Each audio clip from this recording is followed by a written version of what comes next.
더 비웁니다. 이 핵심은 아주 간단해요.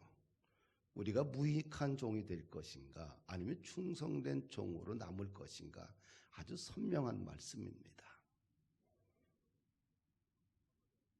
하나님께서 이 여기서 주인은 예수님을 이야기하고 종들은 제자들을 이야기해요. 그래서 결국은 하나님이 재능대로 종들에게 달란트를 주었다는 얘기죠. 14절 15절을 보게 되면 먼 타국으로 주인이 이제 떠나게 돼요. 그래서 종들을 불러서 자기 소유를 이제 맡기는데요. 주인이 자기 소유를 종들에게 맡겼다. 이 말은 뭐예요? 종들을 믿었다. 신뢰했다는 말씀이지요. 네. 이것이 하나님의 사랑, 아버지의 사랑이에요. 하나님의 사랑은 끝까지 자기 자녀를 버리지 않지요. 믿고 신뢰하지요. 이 땅을 살아가는 힘이 뭘까요? 관계의 힘이에요. 이 관계는 사랑의 바탕을 둔 거죠. 잘 사는 사회일수록 계약서가 많아요. 계약서가 많다는 것은 기본적으로 그 밑바닥에 신뢰가 사라졌다는 이야기겠지요. 불신이 깔려 있을수록 어떻게 돼요? 계약서가 많아져요. 근데 하나님은 당신의 자녀들을 철저하게 믿고 신뢰하셔요. 이 공동체의 힘, 가정의 힘도 사실은 신뢰입니다. 진짜 행복한 가정은 어떤 가정이냐? 세월의 흐름 속에서 가족 간의 신뢰가 깊어야 돼요. 그러면 그 가족은 정말 행복한 가정이에요. 교회가 어떤 교회가 행복한 교회고 진짜 천국을 경험하는 교회냐? 신뢰가 있어야 돼요. 철저하게 믿는 거지요. 목사는 성도들을 철저하게 믿고 성도는 목사를 철저하게 믿고 성도들 간의 관계가 철저하게 신뢰의 바탕이 될 때 그 교회가 진짜 살아있는 교회의 모습이지요.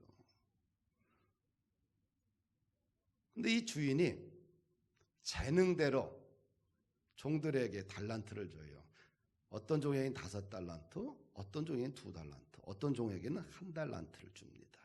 근데 주인이 평가를 할 때, 종을 평가를 할 때 그 종들에 맞게 줬다는 거예요. 재능대로 주었다는 거예요. 할렐루야.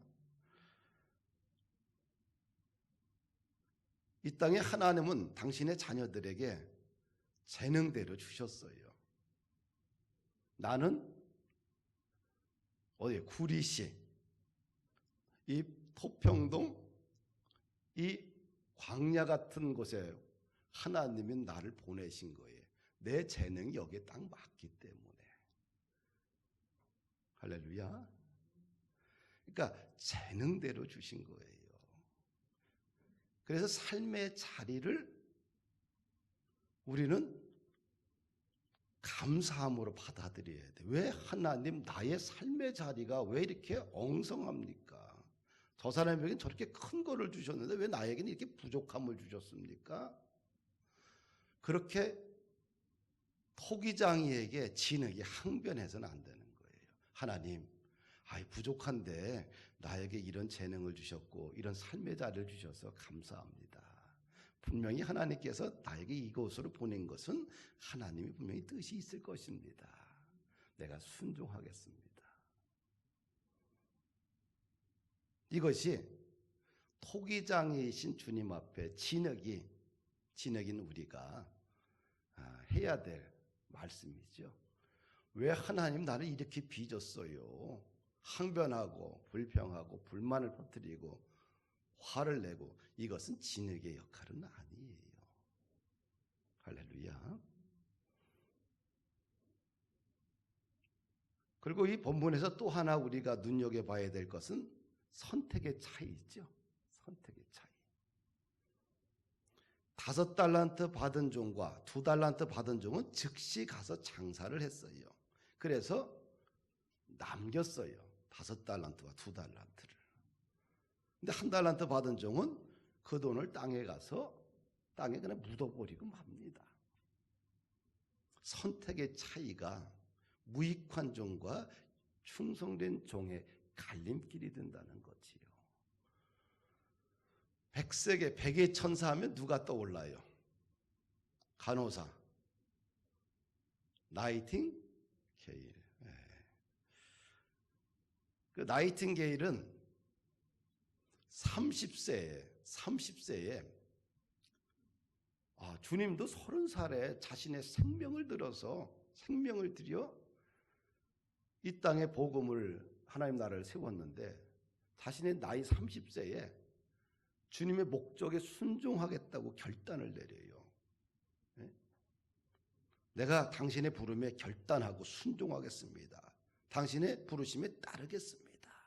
이제는 유치했던 생각을 다 버리고 나를 세상에 태어나게 해주신 주님의 목적에 순종하겠습니다. 그런 이후 헌신적인 간호사 생활을 해요. 그러면서 나이팅게일이 세상에 알려지기 시작했지요. 그 기자가 이런 질문을 해요. 성공적인 생활의 비결이 무엇입니까? 그 기자의 질문에 조용히 대답을 해요. 비결은 하나뿐입니다. 주님께서 나를 불러주신 그 뜻에 나를 맡기고 사는 일입니다. 하나님의 부르심을 듣는 생활과 나의 음성만을 듣는 생활의 사이에는 큰 차이가 있습니다. 하나님이 우리에게 기대하는 것은 우리의 선택입니다.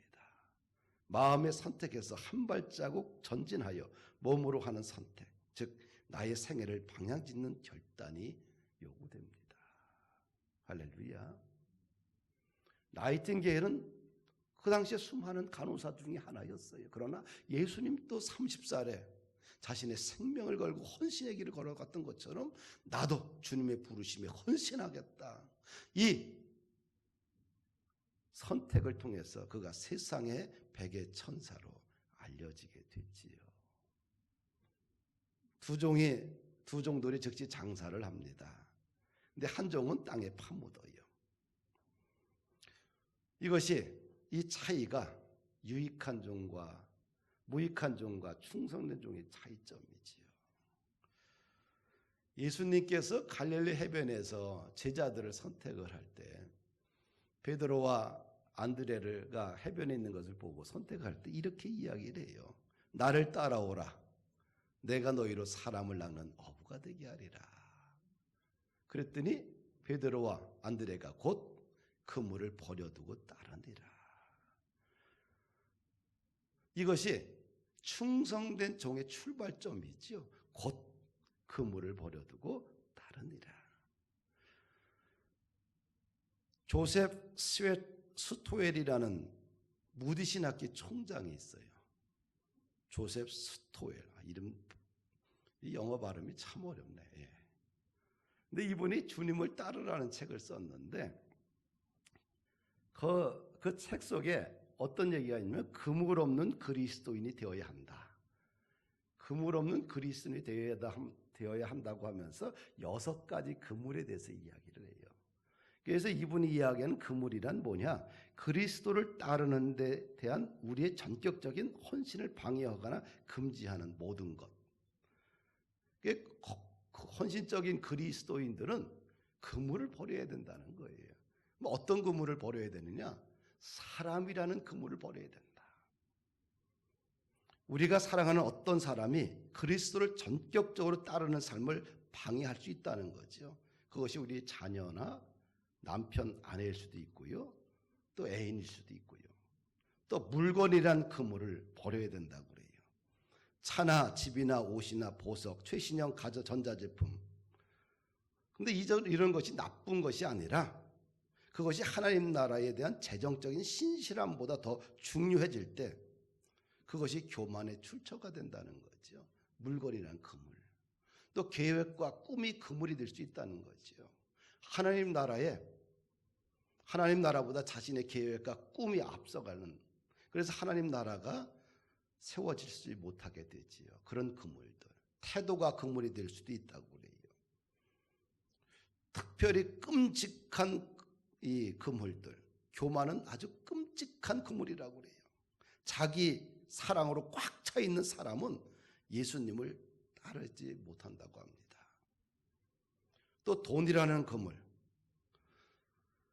지금 오늘날 가장 강력한 라이벌이 돈이지요. 돈 때문에 주님을 온전히 따르지 못하는 사람들이 많습니다. 근데 돈은 필요한 것이지만 영적으로 막강한 힘을 지니고 있기 때문에 우리가 돈을 잘 믿음 안에서 다룰 수가 있어야 돼요. 또 비밀스러운 죄가 그물이 될 수도 있다고 그래요. 죄의 발목이 잡혀 주님을 따르지 못하는 것. 그래서 인생을 하찮게 아주 평범하지 못하게 평범 이하로 만들어가는 것. 그래서 이 그물이라는 것들을 버려야지만 진짜 충성된 종이 될 수 있고 또 쓰임받을 수 있는 종이 될 수 있다는 거지요. 세들백 교회 리고렌 목사는 이런 말을 합니다. 위대한 교회를 세우려면 위대한 헌신은 반드시 있어야 한다. 그물을 기꺼이 내려놓는, 기꺼이 헌신하는 제자들이 있어야 하지만 교회가 세워진다는 거지요. 할렐루야. 충성된 종은 즉시 가서 장사를 했어요. 무익한 종은 그냥 땅에 파묻어 버렸어요. 여기서 인생의 차이가 생기고요, 영적인 성숙의 차이가 생기게 됩니다. 오늘 본문에서 또 하나 우리가 생각해 볼 것은 결산의 날이 있다는 거죠. 결산의 날. 19절 말씀을 보니까 오랜 후에 그 종들의 주인이 돌아와 그들과 결산할세. 하여튼간 오랜 시간이 지난 후에 주인이 돌아와서 종도가 결산을 합니다. 이 달란트 비유의 또 하나의 핵심은 결산의 날이 있다는 거지요. 시작이 있으면 끝이 있다. 성경을 보면 창세기가 있어요. 창세기 1장 1절은 뭐예요? 태초에 하나님이 천지를 창조하시니라. 그래서 창세기 1장은 천지 창조의 대드라마가 기록되어 있어요. 또 성경의 마지막은 계시록인데 계시록의 마지막 장은 22장이에요. 22장 20절과 21절로 마지막 끝나게 돼요. 이 마지막 구절이 이렇게 되어 있어요. 이것들을 증언하신 네가 이르시되 내가 진실을 속히 오리라 하시거늘 아멘. 주 예수여 오시옵소서. 주 예수의 은혜가 모든 자들에게 있을지어다. 이렇게 성경은 끝나게 돼요. 우리가 2020년 1월 1일로 시작을 해서 2020년 12월 27일 마지막 주일 예배를 드립니다. 시작이 있으면 끝이 있어요. 근데 충성된 종들은 끝을 좋아한다는 거예요. 왜? 결산의 날을 좋아하느냐? 주님이 칭찬이 기다리기 때문에 그래요. 계시록의 저자 사도 요한이, 이 계시록은 이 환상을 본 거 아니에요. 밤모섬에서 환상을 본 것을 쓴 것이 계시록인데 그 저자가 사도 요한이에요. 얼마나 하나님 앞에 생명을 걸어서 복음의 전도자로 살았어요. 그 계시록을 쫙 듣고 나서, 환상을 듣고 나서 마지막 이런 얘기를 해요. 내가 진실로 속히 오리라. 이 천상의 메시지를 듣고 아멘, 아멘, 주 예수여 오시옵소서 이렇게 반응을 해요. 충성된 종의 모습이지요. 왜 결산의 날을 좋아할까? 믿음의 사람, 충성된 사람들은 충성되게 살았기 때문에, 내 안에 오직 예수님만 있었기 때문에 마음에 오직 주님만 사모하기 때문에 그날을 좋아하는 거예요. 사도 바울도 자신의 죽음이 가까워자마자 믿음의 아들, 영적인 아들 디모데에게 이런 편지로 마지막 자신의 인생을 장식해요. 나는 선한 싸움을 싸우고 나의 달려갈 길을 마치고 믿음을 지켰으니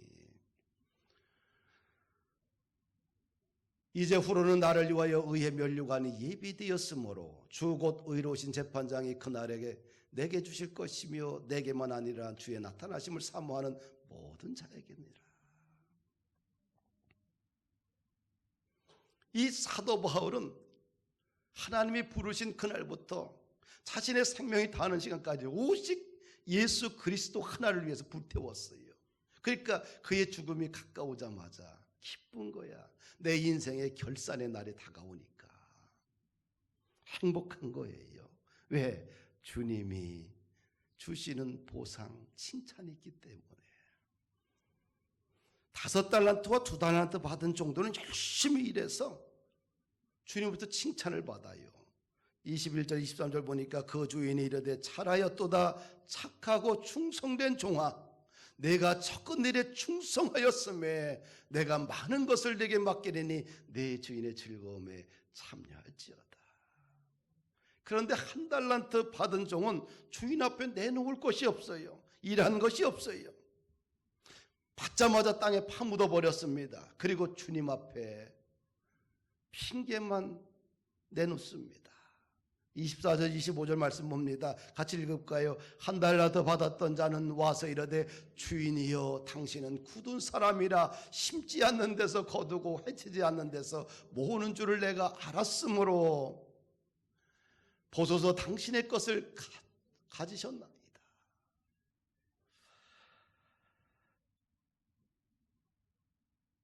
그러면서 이런 얘기를 해요.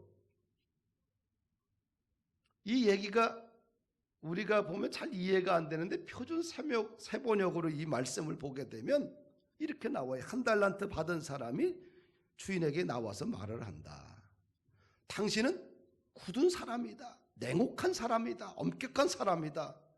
거둬 드릴 수 있는 것보다 더 많은 것을 강요한 사람이다. 아주 못된 주인으로 이야기를 해요. 그렇죠?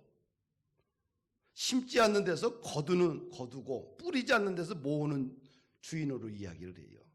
그래서 무서워하여 물러가서 그 당신이 준 달란트를 땅에 묻어 두었다는 거예요. 이제 그 돈이 있으니까 받으십시오. 뭔가 이 1달란트 받은 사람은 하여튼가 주인을 잘못 이해하고 있어요. 돈을 맡기면서 차용증도 쓰지 않았고요. 그렇죠? 그냥 주었어요. 그리고 오랜 세월 있다가 돌아왔어요. 그리고 주인이 갑자기 오고 나니까 어떻게 돼요? 당신은 냉혹한 사람이다. 엄격한 사람이다. 거두어 드릴 수 있는 것보다 더 많은 것을 강요하는 사람이다. 심지 않는 데서 거두려고 하는 사람이다. 뿌리지 않고 모으려고 하는 사람이다. 그래서 내가 무서워해서 그 돈을 갖다 땅에 파묻어 버렸다는 거예요. 이제 돈이 여기 있으니까 받으라는 얘기예요. 게으른 사람의 전형적인 특징을 보여주고 있지요. 게으른 사람의 전형적인 특징은 뭐예요? 핑계가 많다. 주인을 아주 못된 분으로 평가하고 있어요. 주인을 날강도로 평가하고 있습니다. 신앙생활에 게으른 사람들의 특징이 뭘까요? 핑계가 많아요. 일상생활에서 게으른 사람들의 특징이 뭡니까? 핑계가 많아요. 그러나 착하고 열심히 살아가는 사람들은 핑계가 없어요. 왜? 그 언어의 핑계보다는 뭐예요? 삶에 대한 이야기들이 많아요. 금년도 우리 사회도 정부도 의회도 행정부도 좌충우돌하는 혼란의 반복이었지요. 그래서 전국대학교 교수들이 906명이 올해의 사자성어를 뽑을 때 1위를 차지한 것이 뭐냐면 아시타비예요. 아시타비. 아자는 뭐예요? 나아자, 오를 서자, 달을 타자, 아닐 빗자이고 나는 옳고 남은 그르다. 이것을 전국대학교 906명의 교수들이 뽑은 올해의 사자성어예요. 뭐 내로남불의 한자의 뜻이겠죠. 한자의 버전이 이중잣대를 꼬집는 비꼬는 언어입니다. 나는 정상인데 네가 잘못됐다는 거지요. 나는 잘하고 있는데 국민들이 모든 문제를 일으켰다. 국민들 탓, 또 교회 탓, 하여튼간 타다가 금년은 끝난 것 같아요. 그러다 보니까 연말 되니까 어떻게 돼요? 너무 사회가 뒤숭숭하고 괴리감이 너무 커요. 두 번째 사자성어를 뭐로 뽑았냐면 후한무치. 낯이 두꺼워 뻔뻔하고 부끄러움을 모른다는 뜻이에요. 이 한 달란트 받은 종의 모습 같잖아요. 아시타비 후한무치. 자신의 게으름과 불성실을 주인이 못된 분위기에 자신이 그렇게 행동했다고 이야기를 하잖아요. 게으른 종들은 핑계를 찾아요. 그러나 충성된 종들의 특징이 있는데 어려운 여건 속에서도 흐트러짐 없이 자신의 주어진 일들을 믿음으로 잘 감당한다는 거지요. 1년 동안 참으로 바쁜 한 해였잖아요. 코로나로 인해서 개점 휴업한 교회들도 많고 또 어떤 교회는 가장 바쁘게 살아간 교회도 많고요. 그런데 1년을 뒤돌아보면서 그럼에도 불구하고 애써주신 우리 귀한 성도들 덕분에 2020년은 범푸른 교회 속에 뜻깊은 한 해가 되지 않았는가 그런 생각을 갖습니다. 또 여러분들의 수고로 인해서 그래도 교회가 교회되게 또 지금까지 오지 않았는가. 이 2020년에 코로나가 시작하면서 우리는 1차적으로 환경정리를 끝냈어요.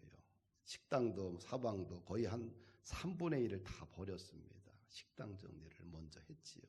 왜? 공간을 비워야지만 새롭게 뭔가 그걸 만들어낼 수 있기 때문에. 또 3월 달에 발빠르게 실시간 방송을 진행을 합니다. 그래서 방송 장비를 다 갖추고요. 또 이 일을 할 수 있도록 또 성도들이 훈련이 되어지고요.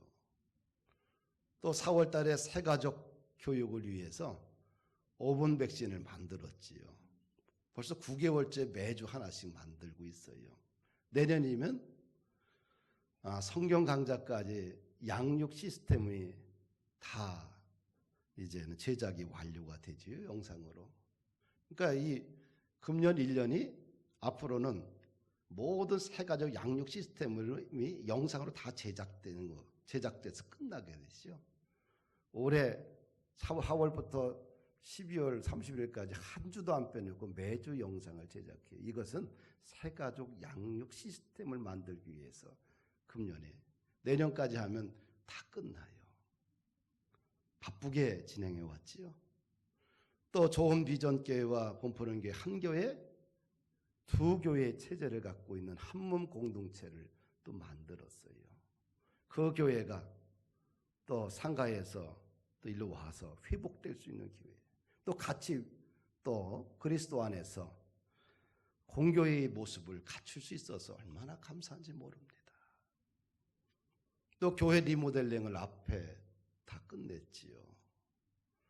뿐만 아니라 기도원의 데크 공사, 세미나 룸 공사, 장장 4개월 동안 애쓰고 수고해서 원자재만 사갖고 몸으로 다 떼와서 그걸 완공을 했어요. 또 수요일, 금요일, 주일 예배, 실시간 예배로 계속 진행되고 있고요. 또 무엇보다 감사한 것은 청년 대학부가 주일 1시 예배 벌써 3주째 드리고 있다는 거예요. 사랑하는 여러분들, 2020년을 뒤돌아보면 참 교회 속에 더 큰 은혜를 부어주셨다. 상황을 탓하지 않고 핑계거리를 찾지 않고 위기를 오히려 기회로 삼고 만들었던 축복의 한 해가 아닌가. 그 결과 송년주의를 뒤돌아보면서 믿음의 사건들을 우리는 회상할 수가 있는 것이지요. 할렐루야. 시온 찬양대 어려운 여건 속에서 또 아가페 찬양단도 한 주도 안 빼놓고 또 예배를 위해서 애쓰고 수고했고요. 또 식당부도 그렇고요. 또 청소 설만 되면 이 모든 것을 알코올로 다 닦아요. 박선숙 고사님은 참 감사한 게 지금 몇 년째 한 주도 안 빼놓고 토요일 날 화장실 청소를 깨끗이 해놔요. 감동이지요. 몇 번은 할 수 있어요. 몇 년째 한 주도 안 빼놓고 화장실에 쇠수건으로 빨아서 다 갖다 놓고 청소를 한다는 거 쉬운 게 아니에요. 또 교회를 위해서 애쓰고 수고한 많은 분들이 있지요. 그래서 뒤돌아보면 은혜가 참 많다. 할렐루야. 2020년 동안 우리가 어떤 열매를 맺었는가? 열매들이 쭉 있을 거 아니에요. 그래서 열매를 보면 뭐 하나님이 원하시는 열매는 회개에 합당한 열매, 좋은 열매를 맺기를 원하고 거룩함에 이르는 열매, 의의 열매, 또 성령의 열매, 빛의 열매, 평강의 열매, 입술의 열매, 생명나무의 열매, 뭐 다양한 열매들이 여러분들을 뒤돌아보면 있지 않겠어요? 하나님이 원하시는 것은 열매입니다. 좋은 열매. 오늘 본문에서 한 가지 더 마지막 살펴볼 것은 뭐냐면 하나님 나라의 법칙이 있어요. 충성된 일꾼은 더 잘 된다. 이것이 본문의 핵심이에요. 충성된 일꾼은 더 잘 된다. 28절과 30절 보니까 그에게서 그 한 달란트를 빼앗아 10달란트 가진 자에게 주라. 무릇 있는 자는 받아 풍족하게 되고 없는 자는 그 있는 것까지 빼앗기리라. 5달란트를 남긴 종은 뭐예요?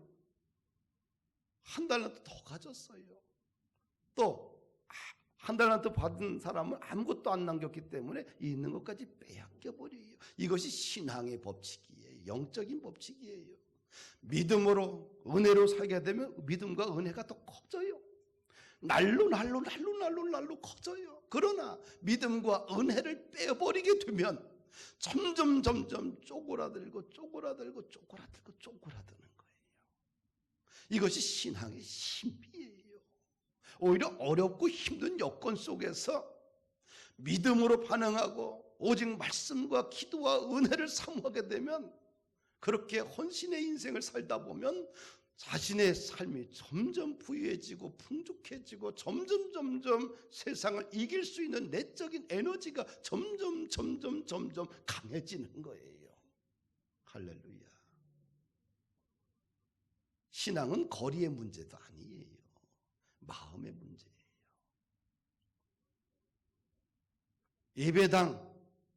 예배당에서 드리는 예배보다 가정에서 예배 드릴 때 예배의 더 가치를 더 높이 평가해서 드린다고 한다면 무너지지 않겠지요.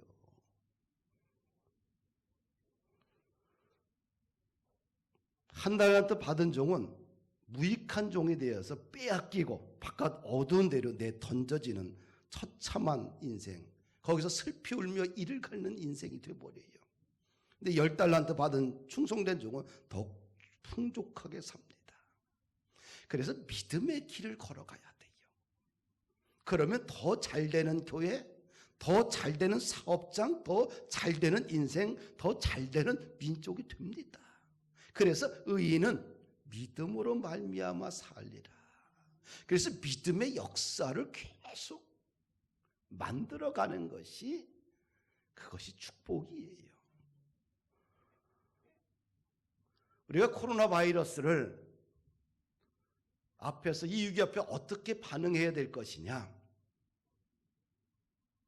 어떻게 반응하느냐에 따라서 나중에 더 잘되는 인생이 되고, 반응을 잘못하게 되면 나중에 슬피 울어버리는 한 달란트 받은 종처럼 바깥에 어두운 거 내어 쫓기고 슬피 울어가는 아무것도 없는 처참한 인생이 된다는 거예요. 어떻게 해야 될까요? 뱀처럼 지혜롭고 비둘기처럼 순결해야 돼요.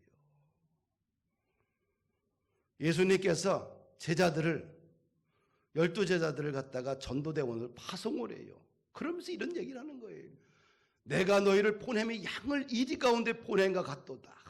양을 세상을 보내는데 이리 가운데 보내는 거라는 거예요. 그러므로 너희는 뱀같이 지혜롭고 비둘기같이 순결하라. 이게 답이에요. 뱀같이 지혜롭고 비둘기같이 순결하다. 지혜의 반대는 미련함이고요. 순결함의 반대는 독함이에요. 거꾸로 뱀처럼 지혜로운데 또 비둘기처럼 미련해버리게 되면 어떻게 생각돼요? 뭔가 맹하지, 그렇죠? 이게 우리가 보면은 뱀처럼 지혜롭고 비둘기 순결하면 괜찮은데 뱀처럼 지혜로워, 아주 지혜로운데 비둘기처럼 이 관계가 참 애매하네, 그렇죠? 하여튼간 그래요. 하여튼간 이 시대를 살아가는 방식은 뭐냐면 하여튼간 지혜롭고 순결해야 된다. 이것이 답이라는 얘기예요. 그래서 바이러스 앞에서는 어떻게 돼요? 자신의 생명을 잘 관리해야 돼요. 그리고 이 바이러스가 전파되지 않도록, 이웃에게 전파되지 않도록 잘 관리해 줘야 돼요. 안 그러면 사회로부터 또 이웃으로부터 심한 난도질을 당하게 돼요. 또 신앙적인 측면에서는 비둘기처럼 순결하게 오직 말씀과 기도 앞에 더욱 영적으로 강건해져야 돼요. 그러면 이 시대를 살아가는 삶의 지혜가 생기지 않겠는가. 코로나 바이러스인데 무슨 예배야, 다 포기하다 보면 어떻게 돼요? 나중에 남는 게 없어요.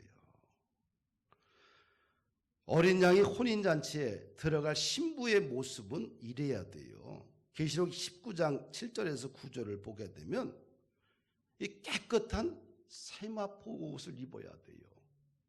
할렐루야. 깨끗한 세마포 옷은 성도들의 옳은 행실이다. 이렇게 계시록에 기록하고 있어요. 이스라엘의 결혼 제도를 보게 되면 간단합니다. 약혼식이 있고 또 1년 후에는 결혼식이 있어요.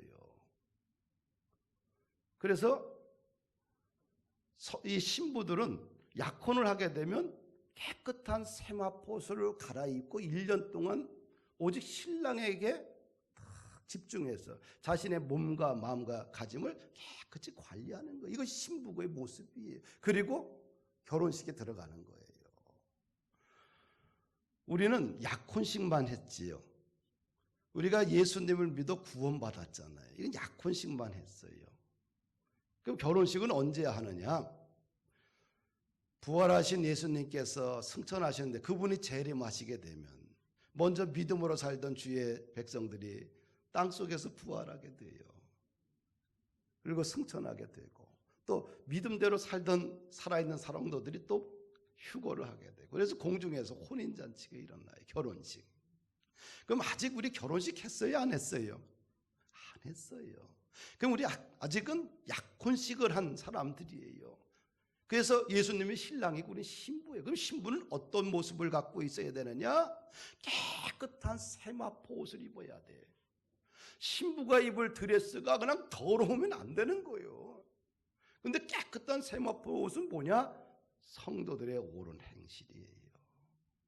그래서 예수 믿고 구원받고 우리는 주님 오실 그날까지 깨끗한 세마포 옷을 입고 살아요. 그럼 뱀처럼 지혜롭고 비둘기처럼 순결하게 세상을 향해서는 지혜롭고, 그렇죠?